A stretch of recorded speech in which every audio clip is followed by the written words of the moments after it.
Hi everyone, कैसे आप लोग सब लोग।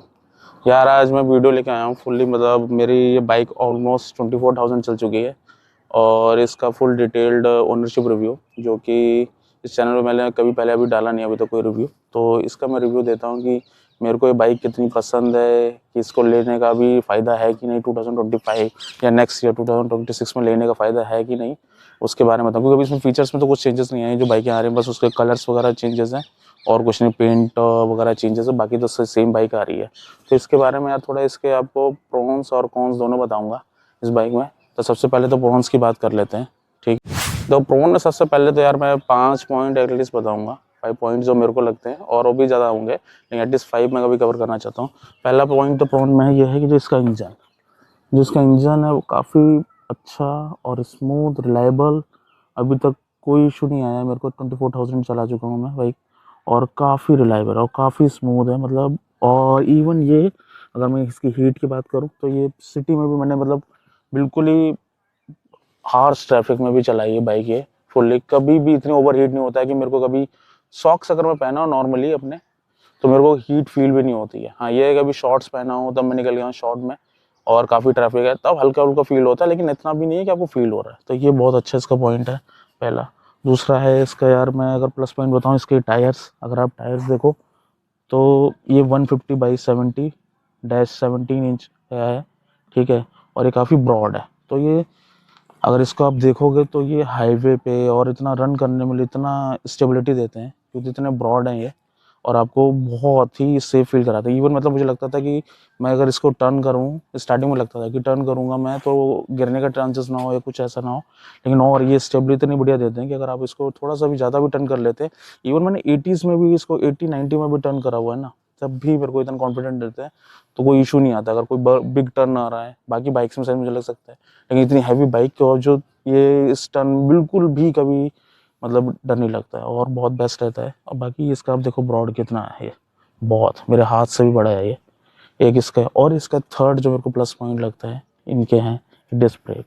अब डिस्क ब्रेक देखो, ये पीछे वाले, ठीक है, और आगे के आपको मैं दिखाऊं, इसका डायमीटर तो इतना ज़्यादा बड़ा है इसका। यार इसके फ्रंट ब्रेक डायमीटर की बात करें ना तो ये 310 mm का है, 310 mm का है, ठीक है, ये आपका फ्रंट वाला है। और इसका अगर रियर की बात करें तो रियर इससे थोड़ा सा छोटा है, 240 mm का है, सॉरी, ठीक है। और इनके जो टायर प्रेशर वगैरह जो कंपनी सजेस्ट करती है, अगर आप सिंगल राइड कर रहे हो तो 29 PSI दोनों टायर्स में। अगर बैक में अगर किसी को बैठाना है तो 33 PSI इज़ बेस्ट, ठीक है। और इसके पॉजिटिव पॉइंट मैंने आपको बता दिया है। उसका चौथा पॉजिटिव पॉइंट मुझे जो लगता है वो इसकी स्टेबिलिटी। हाईवे पे इसकी स्टेबिलिटी इतनी बढ़िया है, इतनी बढ़िया कि मतलब इवन मैं 190, 100, 110 तक भी चलाता हूँ किसी बड़ी गाड़ी के पास से, या थोड़ा सा भी क्लोज से निकलता भी हूँ ना, मतलब तो बिल्कुल भी ये गाड़ी हिलती नहीं है ना कुछ करती, इतना आपको कॉन्फिडेंट देती है कि आप उनके साइड से भी निकाल सकते हो। ऐसा निकालना नहीं चाहिए, लेकिन मैं कई बार ऐसा हुआ है कि मेरे को ऐसे मिला है चांसेस कि वहाँ से साइड से निकालना पड़ रहा है। तो बहुत ही स्टेबल गाड़ी है, इसका वेट बॉडी के साथ बहुत परफेक्ट बैठता है। और हाँ, इसका यार 5वां जो पॉइंट मुझे पॉजिटिव लगता है सबसे बेस्ट, वो है इसका बिल्ड क्वालिटी। अगर आप देखो तो इसका टैंक भी कितना हैवी बना रखा है और काफ़ी मजबूत है, काफ़ी अच्छी क्वालिटी का। और बाकी जो प्लास्टिक्स भी यूज़ करें ना, बहुत अच्छी क्वालिटी के यूज़ करें। मतलब जितने भी पार्ट्स मैंने बाहर से लगवाए हैं ना, अभी तक कोई भी मेरा ना ब्रेक नहीं हुआ। जबकि ये देखो एक्सीडेंट से ही मेरा लूज़ हो गया है इसका ये बोल्ट, लेकिन ये अभी तक ब्रेक नहीं हुआ। ये मेरे से टकरा गया था साइड में कार के। और अगर बाकी आप देखो तो सारा सॉलिड है, ये प्लास्टिक है लेकिन बहुत हार्ड प्लास्टिक और अच्छा मटेरियल यूज़ करा हुआ है। ऐसे ही अगर आप बैक साइड में जाओगे तो इसका ये पूरा हार्ड प्लास्टिक है प्रॉपर, लेकिन ये सब बहुत अच्छी क्वालिटी का है। और जितने भी पार्ट्स मैंने ये लगवाए हैं, मतलब ऐसे सीरीज़ का पार्ट्स है, बहुत ही अच्छी क्वालिटी है। बहुत ही कम रस्टिंग है, जो कहीं कहीं पर भी है रस्टिंग जहाँ पानी ठहरता है। बाकी तो मेरे को ऐसे कोई रस्टिंग इशू लगा नहीं, वो भी ऐसा कुछ नहीं है। एक्सटर्नल पार्ट्स में तो रस्टिंग है क्योंकि जो मैंने बाहर से लगवाए हैं, ठीक है। वो तो यार इसका देखो सबसे पहला जो मुझे नेगेटिव पॉइंट लगता है, और 5 नेगेटिव पॉइंट्स उसके बताऊंगा। पहला नेगेटिव पॉइंट है यार ये इसके हेडलाइट। इसका जो थ्रो है ना बहुत ही बेकार है। मतलब सिटी के लाइक तो मैं बता भी सकता हूँ, चला सकते हो आप काम, लेकिन हाईवे के लिए तो बिल्कुल भी नहीं है, मतलब बिल्कुल भी नहीं है। 15 मतलब फीट 20 फीट के बाद तो आपको आगे का दिखेगा भी नहीं, मतलब बिल्कुल ही बेकार है। जिसका आफ्टर मार्केट आप चेंज करा लो ज़्यादा बेस्ट है। मैंने तो ये साइड में ये लगा रखी थी लाइटें, लेकिन ये भी ख़राब हो रखी है, लेकिन ये अच्छा काम यही करती है। बाकी या फिर ये आपको चेंज कराना ही पड़ेगा। सिटी राइड करनी है तो कोई दिक्कत नहीं, एक बार के लिए चल जाएगा, लेकिन हाईवे के लिए तो बिल्कुल भी नहीं। ये पहला इसका नेगेटिव पॉइंट है। सेकेंड यार, इसका जो नेगेटिव पॉइंट मेरे को लगता है ना, जो बहुत ही मतलब ये इसके हॉर्न क्वालिटी, मतलब उतनी अच्छा क्वालिटी नहीं है, डिसेंट है, मतलब सिटी के लायक है, लेकिन हाईवे वाईवे पे तो इतना कोई अच्छा क्वालिटी नहीं है। मैंने चेंज नहीं कराया ऑल्दो, क्योंकि हाईवे रन है मेरा, लेकिन मेरे को इतना रिक्वायरमेंट लगी नहीं, लेकिन फिर भी इसको मैं नेगेटिव में ही चुनूँगा। तो ये इसका सेकंड नेगेटिव पॉइंट हो गया। तीसरा नेगेटिव यार, तीसरा यार इसका नेगेटिव पॉइंट है ना जो यार, मतलब वो काफ़ी बड़ा नेगेटिव पॉइंट है अगर मैं देखा जाऊँ तो, इसकी सर्विस कॉस्ट बहुत ही ज़्यादा एक्सपेंसिव है। मतलब आप अगर इसको जनरल सर्विस अपनी करा रहे हैं, मतलब फ्री सर्विस के अलावा पेड सर्विस, तो उसका चार्ज मैंने देखा है इंडिया में 34, मतलब दिल्ली के अंदर ही मैंने देखा, दिल्ली एनसीआर में 3400 से लेकर 4200 तक तो मैंने ही कराई है, सिर्फ और सिर्फ सर्विस कॉस्ट। उसके अंदर सिर्फ आपका मेरे ख्याल से आपका एयर फिल्टर चेंज कर देते हैं और बाकी बेसिक सर्विस और मोबिल चेंज कर देते हैं, 3400। इवन कुछ और पार्ट्स भी आप चेंज करा है ना, तो उसका लेबर चार्ज एक्स्ट्रा है, ये नहीं कि उसी में एडिशनली है, ये नहीं, उसका अलग से चाहिए और एक्स्ट्रा चार्जेस। मतलब अगर आप 50 रुपये का कुछ पार्ट डला रहे हो 100 रुपये का, तो उसमें भी लगभग 70-80% का लेबर चार्ज हो जाता है।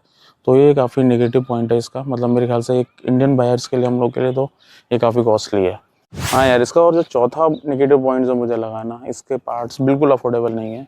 आप अगर मेरे डिस्क पैड की बात करो, आगे पीछे के दोनों के चेंज करे हैं मैंने, जो कि मेरे को उसकी कॉस्ट की मेरे को 2200 की पड़ी है, मतलब 2400 की, 1200 के करीब थी, और उसके लेबर चार्जेस उसके बाद एडिशनली उसमें लगाने के, तो ये बड़ा है। और ये बाकी तो कुछ ऐसा पार्ट मैंने मेजर चेंज नहीं कराया। हाँ, एक ये और हो चुका है चेंज मेरा, मतलब यहाँ पर आप देखोगे तो ये अंदर ना, ये साइड है ना, मैं बोलूँगा, ये इसके नीचे ये रॉड है, ये क्या हुआ था, एक्सीडेंट हुआ था बैक साइड से, तो ये अंदर चली गई थी, कार से ठुका था, तो हाँ, तो ये फुल्ली चेंज हुआ था, ये 1500 का पड़ा था। तो ये इस तरह से है, बाकी तो अभी कुछ ऐसा मेजर चेंज नहीं हुआ है।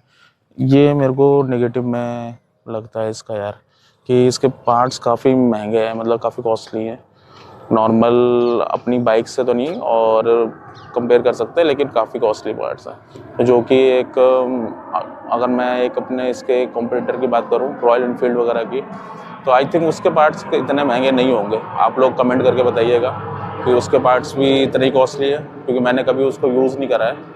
इवन हाँ, मैंने रन करा है, लेकिन मैंने अपने पास कभी रखी नहीं है वो बाइक। तो पांचवा यार जो नेगेटिव पॉइंट इसमें लगा है ना, ये वैसे तो छोटा सा ही पॉइंट है, इतना कोई बड़ा नहीं है। इसके ये जो रबड़ है ना, ये बार बार गिर जाता है, तो 2 बार तो गिर चुका है मेरा, लेकिन अब ये थर्ड टाइम में भी गया था स्टोर पे, तो वहाँ पर था नहीं उनके पास, तो अगली बार ये लेके यहाँ पर ग्लू व्लू कुछ से मुझे ही लगाना पड़ेगा, क्योंकि वो लोग लगा देते हैं, ऐसे ही लगा देते हैं, ग्लू आई थिंक कुछ लगाते नहीं है, जिससे ये चारों गिर जाते हैं, फिर यहाँ पर ना रस्टिंग हो जाती है। देखो पानी रुका है, तो ये रस्टिंग हो गई है। एक रस्टिंग का केस आया, तो एक और बताऊँ, यहाँ पर थोड़ी सी रस्टिंग हो गई, पता नहीं कितनी वीडियोस में आ रहा है कि नहीं आ रहा है, लेकिन ये रस्टिंग दिख रही है, जो कि हो रखी है, जबकि यहाँ पानी मेरे ख्याल से ठहरता नहीं है।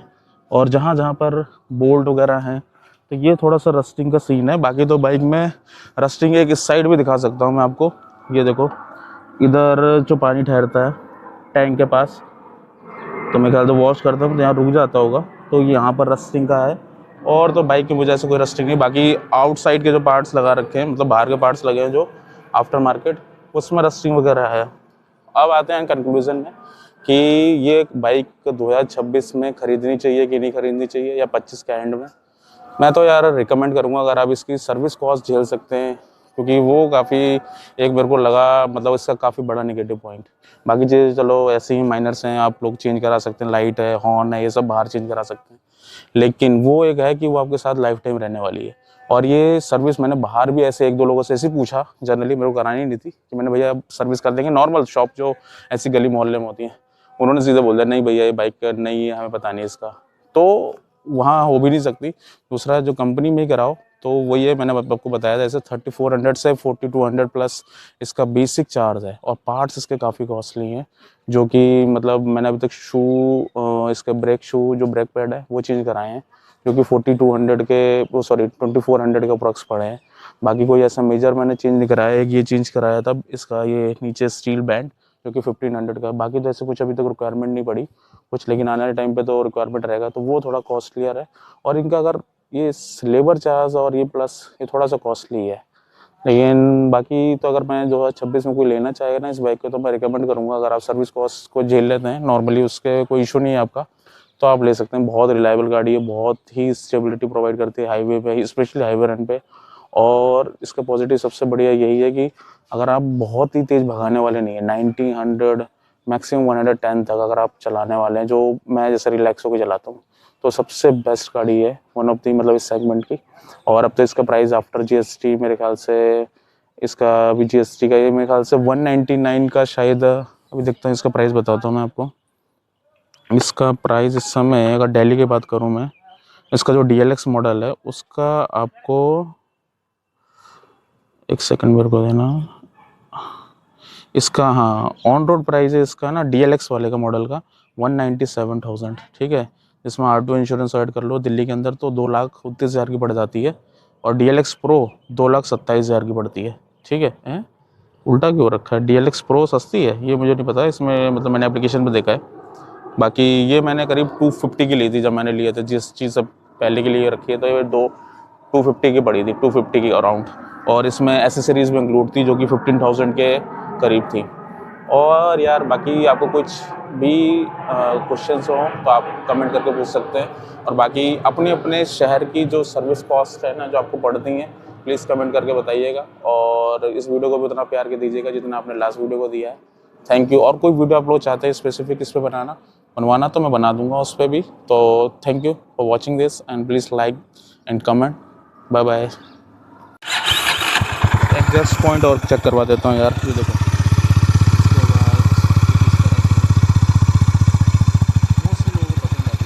मोस्टली लोगों को पसंद आती है।